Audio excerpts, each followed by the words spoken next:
All right, it's time for another edition of Jay's Retro Toys and Games for Wednesday, February 23rd, 2022, episode 5, coming at you with a classic game that pretty much spanned 1956, has been played ever since.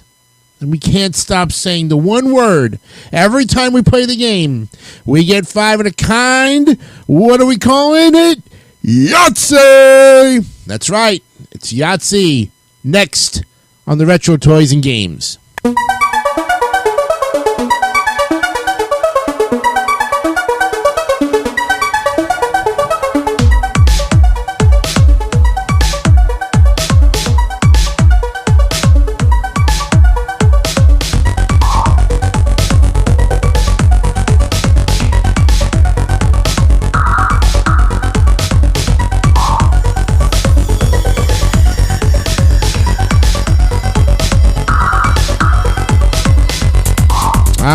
Welcome everybody to the show this evening. Hope you're having a great Wednesday. It's Hump Day, February 23rd, 2022, here on this edition of the Retro Toys and Games. And I am your host, Jason DeCanio, ready for another edition.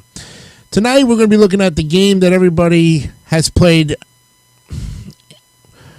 And if you've never played it, you don't know what you're missing.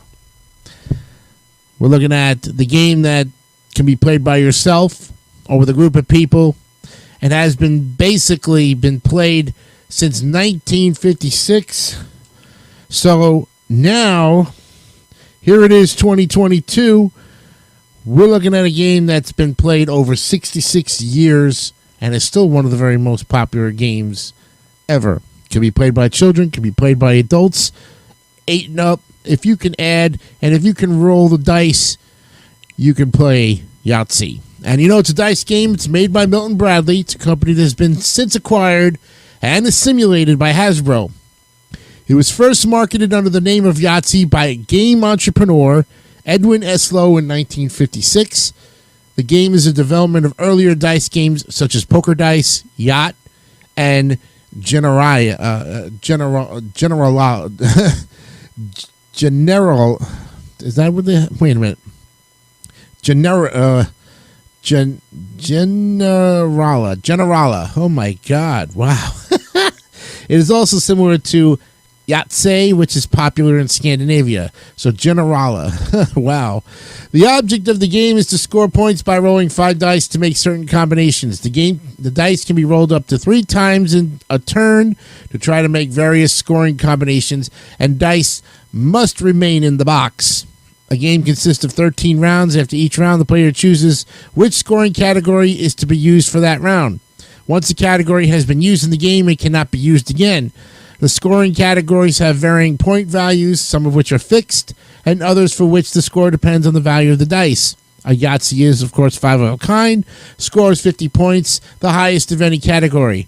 The winner is the player who scores the most points. Pretty simple, right? We all know the rules, and there are, of course, variations.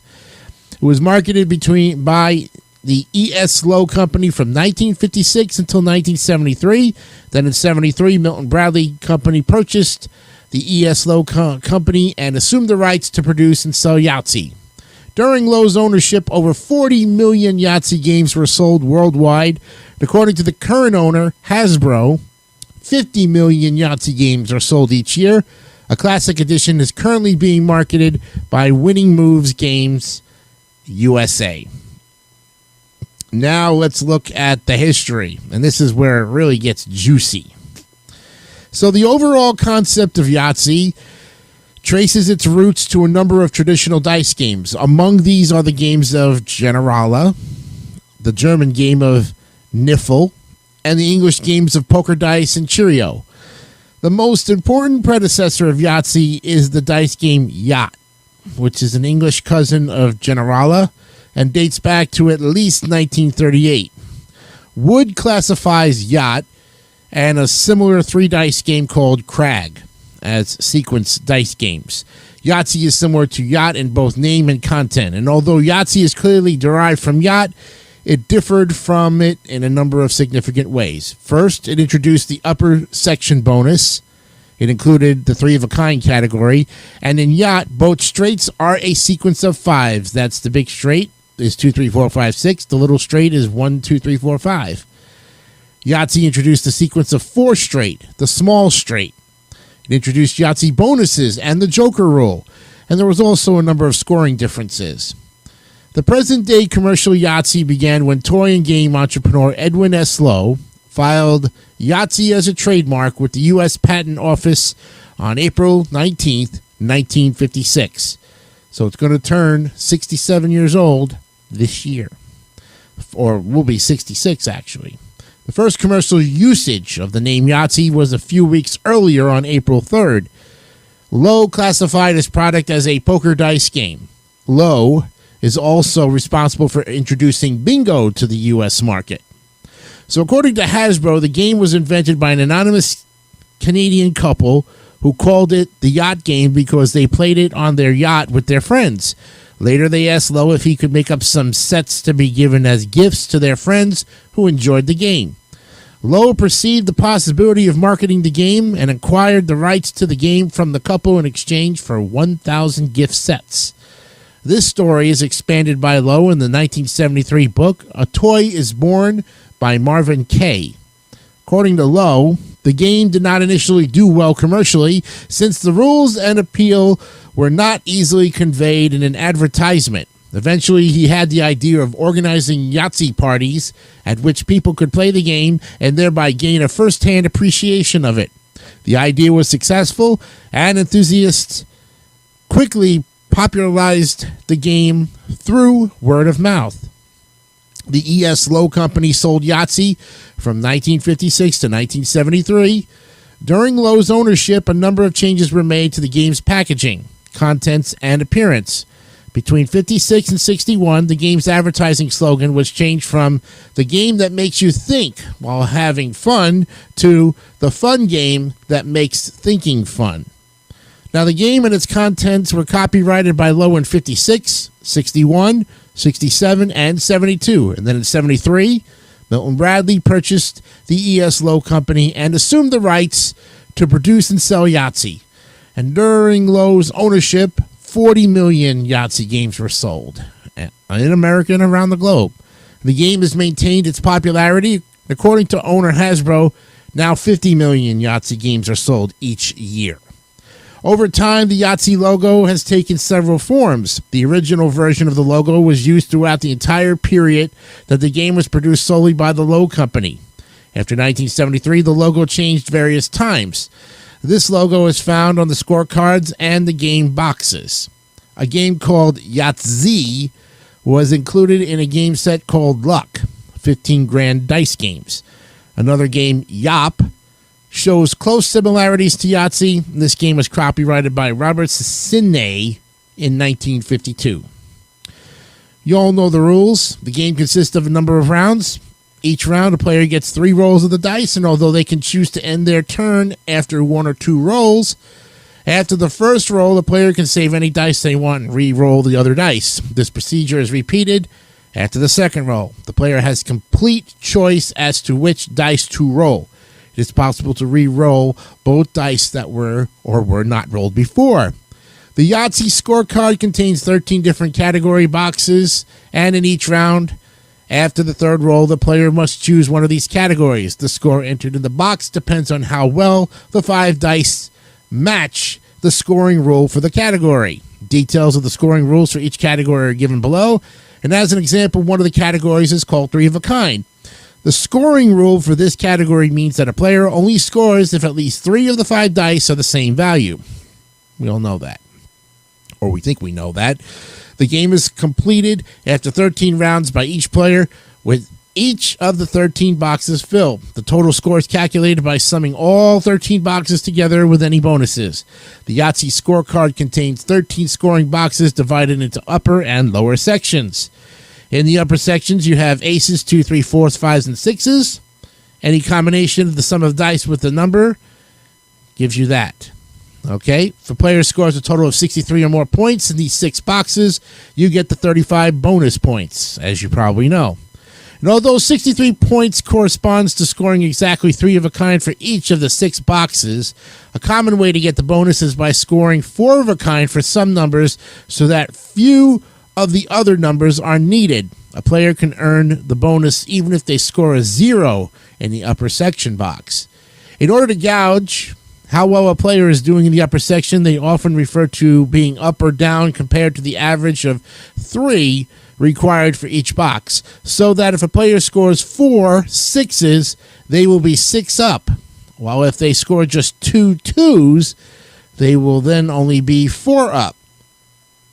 Similarly, if a player starts with 2 2s, they will be 2 down. Then in the lower section contains a number of poker-themed categories like 3 of a kind, 4 of a kind, full house, small straight, large straight, Yahtzee, and chance. Now, some players count a Yahtzee as being a valid full house. However, the official rule is that a full house is 3 of one number and 2 of another. Small straight and large straight are sometimes called low and high, short and long straight, or little and big. Now, if a category is chosen but the dice do not match the requirements of the category, the player scores 0. Some combinations offer the player a choice as to which category to score them under. Example, full house can be scored in the full house, the 3 of a kind, or the chance categories. Now, the chance category is often used for a turn that will not score well in any other category. Then, of course, you've got Yahtzee bonuses, and they occur when all 5 dice are the same. If a player throws a Yahtzee and has already filled the Yahtzee box with a score of 50, they score a Yahtzee bonus and get an extra 100 points. However, if they throw a Yahtzee and have filled the Yahtzee category with a score of 0, they don't get the Yahtzee bonus. In either case, they then select a category as usual. Scoring is the same as normal, except that if the upper section box corresponding to the Yahtzee has been used, the full house, small straight, and large straight categories can be used to score 25, 30, or 40, respectively, even though the dice do not meet the normal requirement for those categories. In this case, the Yahtzee is said to act as a joker. There are 2 alternative versions of the joker rule used.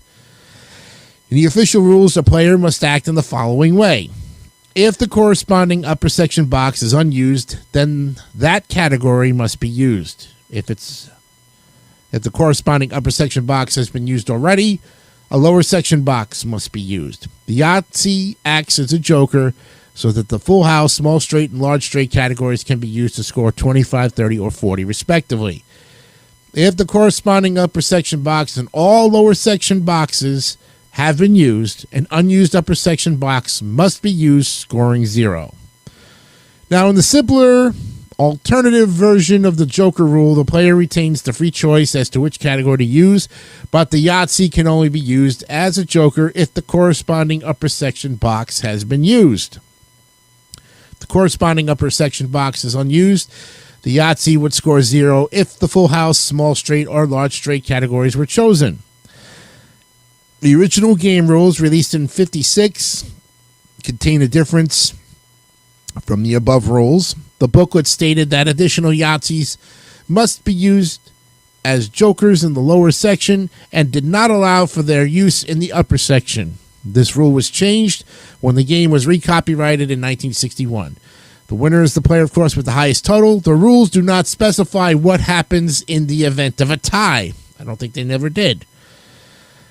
And then, of course, we got strategies, which are the probability of completing a Yahtzee. Depends on whether a particular Yahtzee is required or any Yahtzee. Any Yahtzee, they give percentages.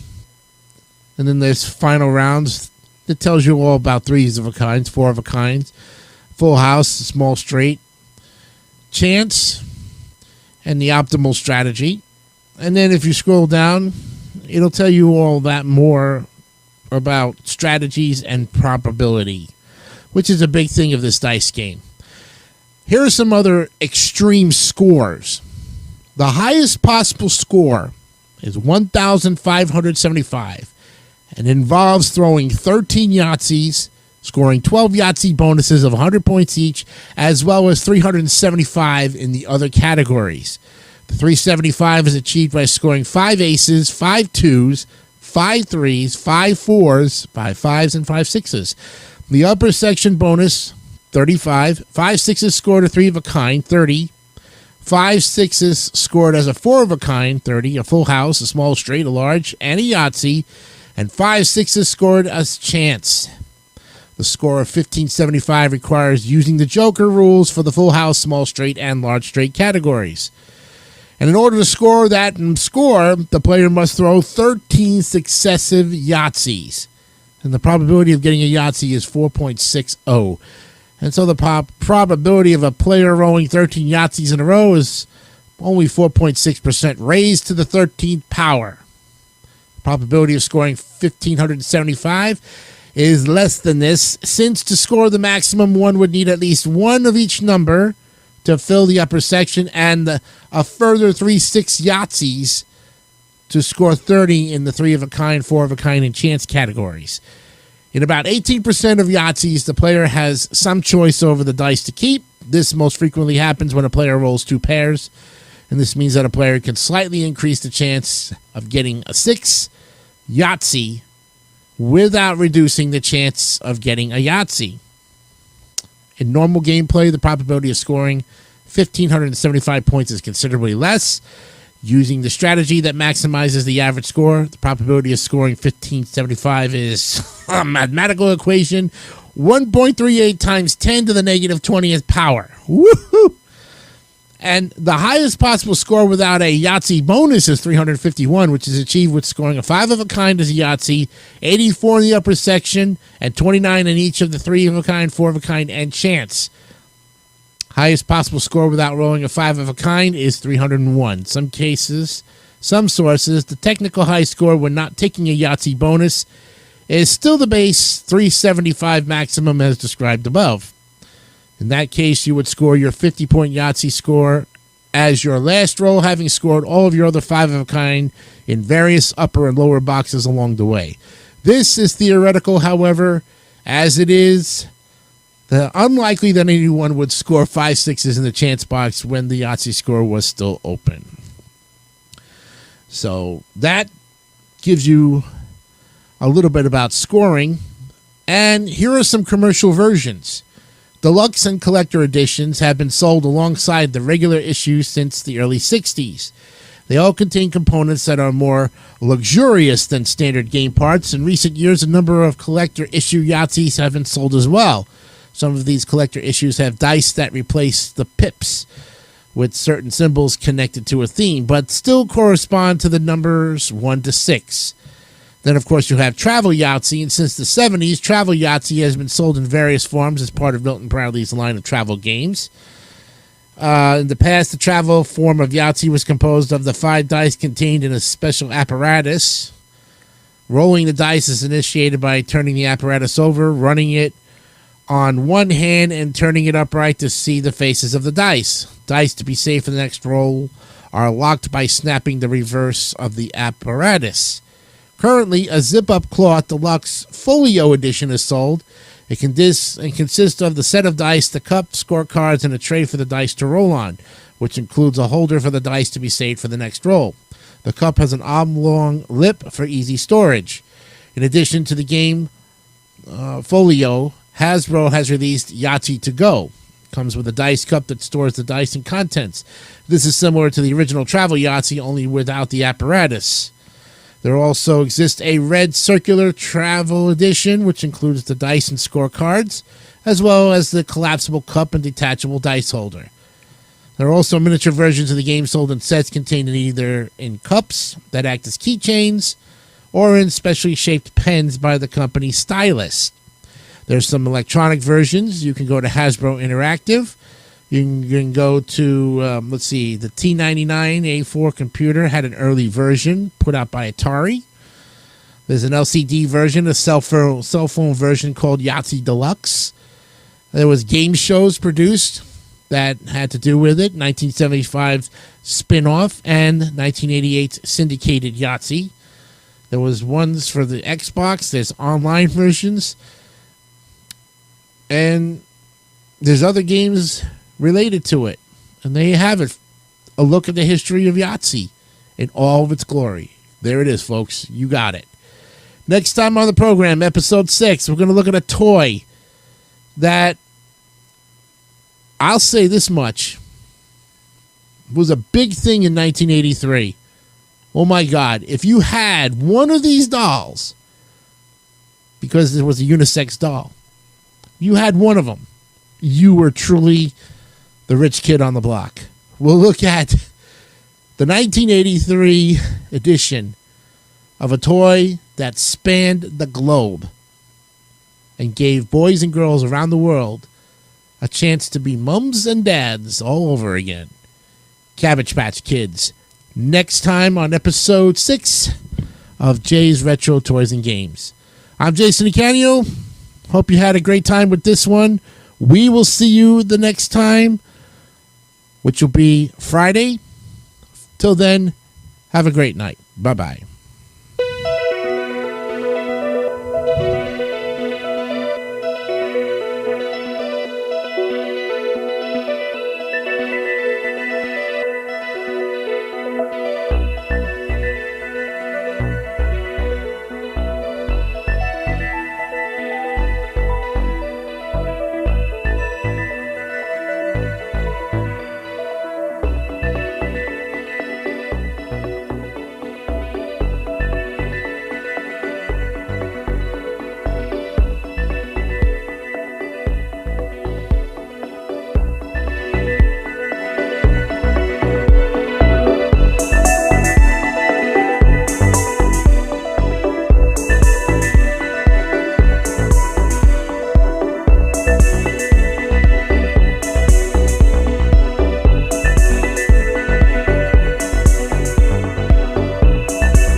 Don't forget to subscribe to the Democracy Network for great more content like this one.